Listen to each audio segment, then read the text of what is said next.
ঘরে থাকা অতি সাধারণ দুইটি উপকরণ দিয়ে এই টুটি ফুটিগুলো বানিয়ে নিতে পারেন খুব চটজলদি। এই টুটি ফুটিগুলো বাজার থেকে কিনতে গেলে অনেক টাকা দাম নেয়, তো অনেক টাকা দাম দিয়ে না কিনে ঘরে বসেই নিজের হাতে স্বাস্থ্যসম্মতভাবে এই টুটি ফুটিগুলো বানিয়ে খাওয়াতে পারেন বাচ্চাদের। আর এই টুটি ফুটি বিশেষ করে কেক, আইসক্রিম, বিভিন্ন ডেজার্ট জাতীয় খাবারে দেয়া হয়। এই টুটি ফুটি এমনিও খাওয়া যায়, এটা এমনিতে অনেক মিষ্টি। তো চলুন দেখা যাক কিভাবে টুটি ফুটি তৈরি করে ফেলি। আসসালামু আলাইকুম বন্ধুরা, আশা করি সবাই ভালো আছে। আলহামদুলিল্লাহ আমিও ভালো আছি। দেশ বা বিদেশে, কাছে বা দূরে, যে যেখান থেকে আমার এই ভিডিওটি দেখছেন না কেন তাকে জানাই আমার পক্ষ থেকে আন্তরিক শুভেচ্ছা। তো আমার আজকের ভিডিওর থাম্বনেল বা টাইটেল দেখে অবশ্য বুঝেই গেছেন আজকে আমি কি বানাতে চলেছি। আমি এই পেঁপেটি দিয়ে আজকে টুটি ফুটি বানিয়ে দেখাবো। টুটি ফুটি বা পেঁপের মোরব্বা এটাকে বলা হয়। আর এটার পেঁপেটা আমি পুরো ছিলে একদম টুকরো টুকরো করে কেটে নেব। আর এই টুটি ফুটি শুধু পেঁপে দিয়েই যে করা যায় তা নয়। এই টুটি ফুটিটি তরমুজের যে লাল অংশটা খাওয়ার পর সাদা খোসাটা থাকে ওটা দিয়ে বানানো যায়, চাল কুমড়ো দিয়ে বানানো যায় এবং এই পেঁপে দিয়ে বানানো যায়। হাতের কাছে যখন যেটা পাবেন সেটা দিয়ে বানিয়ে নিতে পারবেন এই অসাধারণ টুটি ফুটিটি। তো এখন পেঁপেটাকে আমি কেটে আমি ছোট ছোট একদম কিউট কিউট করে কেটে নেব, কারণ এটা শুকানোর পরে এমনিতে অনেকটা ছোট হয়ে যাবে। তো আমি সাইজ মতো এটাকে কেটে নেব। আর চেষ্টা করবেন যতটা সম্ভব এগুলো যেন প্রত্যেকটা টুকরো একই সাইজের হয়। একই সাইজের হলে কি হয়, এটা শুকাতেও সুন্দর হবে, সবগুলোতে শিরাটাও ঢুকবে সুন্দর, দেখতেও সুন্দর লাগবে। আর এই দেখছেন এতটুকু করে নিয়েছি আমি, এভাবে কেটে নিয়েছি। এগুলো প্রায় অর্ধেক হয়ে যাবে শুকিয়ে, এত বড় থাকবে না, শুকিয়ে অর্ধেক হয়ে যাবে। আর এদিকে আমি তার সাথে দুপুরে রান্না বসিয়ে দিয়েছি। আমি একটু সকাল সকালই রান্নাবান্না শেষ করে নিই, অন্য কাজগুলো করে নিই রান্নাবান্না শেষ করে। তো আমি গরুর মাংস কষিয়ে নিচ্ছিলাম। গরুর মাংস আজকে রান্না করছি, আর ডাল সাথে করলা ভাজিও করেছিলাম, ওটা আর দেখানো হয় নাই। গরুর মাংসটা দেখতে অনেক সুন্দর লাগছিল, দেখুন খেতেও বেশ ভালো হয়েছিল। তো আমি দুপুরে রান্নাবান্না শেষ করেই আমি টুটি ফুটিগুলো বানানোর জন্য চলে যাব। তো এদিকে এটা হতে হতে আমি সমস্ত পেঁপেগুলো কেটে নেব। কেটে এটাকে ভালো করে ধুয়ে পরিষ্কার করে নেব। বন্ধুরা, তোমরা যদি আমার চ্যানেলে নতুন হয়ে থাকো, আমার ভিডিওগুলি যদি ভালো লাগে তাহলে অবশ্যই লাইক শেয়ার করে দিও, আর কমেন্টসে জানিও আমার টুটি ফুটি বানানোটা কেমন হয়েছে।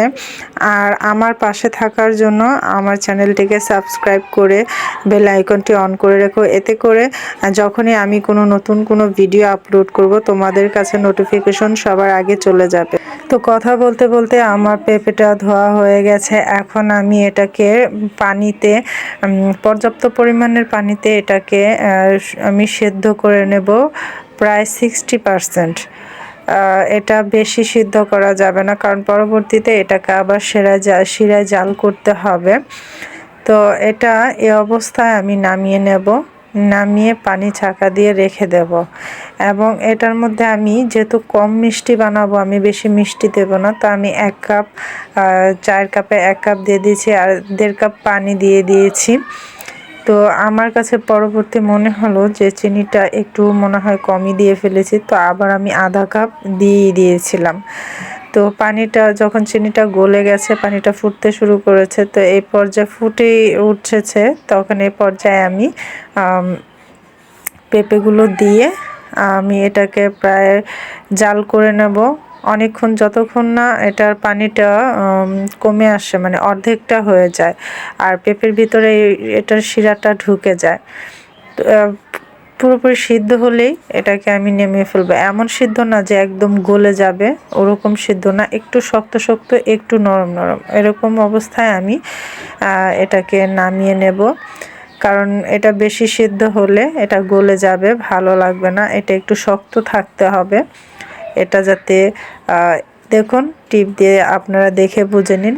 এই পর্যায়ে আমি এটাকে নামিয়ে নেব। অনেকে বলে এটা 1 তার 2 তার হওয়া, তো 1 তার 2 তারের কোনো ব্যাপার না। চিনিটা বেশি দিতে চাইলে বেশি দিতে পারেন, কম দিতে চাইলে কমও দিতে পারেন। এটাকে পানিটা অর্ধেক শুকালে নামিয়ে নিতে পারবেন। তো এবার আমি আলাদা আলাদা পাত্রে নিয়ে নিচ্ছি যাতে করে আমি কালার মিক্স করতে পারি। তো আমি সম পরিমাণে 4টা কাপে আমি নিয়ে নিচ্ছি। এটাকে কালার মিক্স করব। একটা তো এরকমই রাখবো আর 3টাতে আমি কালার মিক্স করব। তো আমি একদম শিরাগুলো সহই রাখছি, কারণ শিরাগুলা থেকে আরও মিষ্টি এই পেঁপেগুলা টেনে নেবে। তো এবার আমি এটা থেকে এক এক করে ফুড কালার মিক্স করছি। ফুড কালারগুলা মিক্স করছি। তো আমার কাছে 2টা ফুড কালার ছিল, বেশি কিছু ছিল না, একটা রেড একটা গ্রিন। তো আমি গ্রিন কালারটা দিয়ে দিচ্ছি। এটা পরিমাণ মতো দিয়ে দেবেন, তবে খুব বেশি কালার দেবেন না, দেখতেও ভালো লাগবে না, খেতেও ভালো লাগবে না। আপনি পরিমাণ মতো দিয়ে দিবেন। আর আরেকটা ছিল রেড কালার। তো আমার রেড কালারটা খুব বেশি কালারটা ভালো ছিল না, আরও রেডের প্রয়োজন ছিল। তো আমার কালারটা খুব বেশি ভালো হয়নি। তো তারপরেও আমি এই রেড কালারটাই দিয়ে দিচ্ছি। আর আরেকটাতে দিয়ে দেব, যেহেতু আমার 2টা কালার 3টা কালার করব বলেছি, তো আরেকটাতে আমি গ্রিন এবং রেড কালার 2টা মিক্স করে একটা কালার করে নেব। সেটা হবে একটা শ্যাওলা জাতীয় কালার। এটা না সবুজ না মানে লাল, শ্যাওলা জাতীয়। তো এই হয়ে গেল আমার 4 ধরনের। তো এটাকে আমি এখন রেখে দেব প্রায় 12 ঘন্টার জন্য, মানে সারা রাত রেখে দেব। সারা রাত রেখে দিলে এটার কালারগুলো একদম সোপ করে নেবে আর সবগুলো কালার একদম ঠিকঠাক মতো হয়ে যাবে। আর শিরাটাও একদম ভালোভাবে এটার ভিতরে ঢুকে যাবে, কারণ উপরে কালার হলে আর ভিতরে যদি সাদা থাকে দেখতে ভালো লাগবে না, সুন্দরও লাগবে না। টুটি ফুটি উপরে যেমন হয় ভিতরটা তেমনই হয়। তো আমি সেই কারণে রেখে দেব। আর এই দেখুন আমার পাত্রটা ছোট হয়ে যাওয়ার কারণে শিরাটা পড়ে যাচ্ছিল, তাই আমি আলাদা পেয়ালাতে ঢেলে নিয়েছিলাম। দেখুন এখন কালারগুলো কত সুন্দর টেনে নিয়েছে, কি সুন্দর দেখাচ্ছে। শিরাও অনেকটা টেনে নিয়েছে। তো আমি আলাদা আলাদা প্লেটে দিয়ে দিচ্ছি যাতে কালারগুলো একসাথে মিক্স না হয়ে যায়। আর একটা আমি লেখালেখির কাগজে দিয়ে দিচ্ছি। টিস্যু পেপার হলে আরও বেশি ভালো হয়, কিচেন টিস্যু হলে। তো আমার কাছে কিচেন টিস্যু নেই, আমি লেখালেখির পেপারে দিয়ে দিয়েছি। তো আমি সবগুলো আলাদা আলাদাভাবে তুলে নিয়ে ছেঁকে দিয়ে দিচ্ছি। এটাকে এখন চাইলে আপনারা রোদেও শুকাতে পারেন, ঘরে ফ্যানের বাতাসেও শুকাতে পারেন, তবে ফ্যানের বাতাসে শুকানোটাই ভালো। তো আমি প্রথম একটু রোদে শুকিয়ে নিয়েছি একদিন, বাকি 2 দিন আমি ফ্যানের বাতাসে একদম শুকিয়ে নিয়েছি। এটাকে বেশি শক্ত করে শুকানো যাবে না, সামান্য একটু নরম মানে মোরব্বা টাইপের করে রাখতে হবে, তাহলে দেখতে ভালো লাগবে, খেতেও ভালো লাগবে। এই দেখুন শুকানোর পরে আমার মোরব্বার অবস্থাটা এরকম হয়েছে। মোরব্বা টুটি ফুটি যেটাই বলেন না কেন, দেখুন কতটা সুন্দর এবং ঝরঝরে হয়েছে, দেখতেও কত সুন্দর লাগছে। আর এগুলো শুকিয়ে কিন্তু একদম ছোট ছোট হয়ে গেছে, একদম পারফেক্ট সাইজের হয়ে গেছে।